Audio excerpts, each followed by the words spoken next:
আপনি বলেন আমি একটু চেহারাটা ভালো করব, আপনি যদি ডাক্তারের কাছে যান, তিনি কি 5,000 টাকার একটা প্রোটিন শেক দেবেন? বলবেন না, তুমি নর্মাল মাছ মাংস ডিম যেভাবে খাচ্ছ, তুমি নর্মাল ন্যাচারাল খাবার খাও।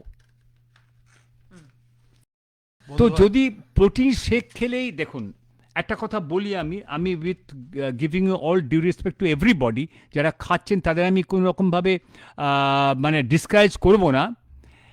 আপনার যদি একটু বডি বিল্ডিং হিস্ট্রিতে যান, ওয়ার্ল্ডের ফেমাস ফেমাস বডি বিল্ডার কীভাবে মারা গেছেন 39 বছর 40 বছর বয়সে, আর মনোহরাজকে দেখুন, আমি ওনার ছাত্র, ওনার শিষ্য আমি।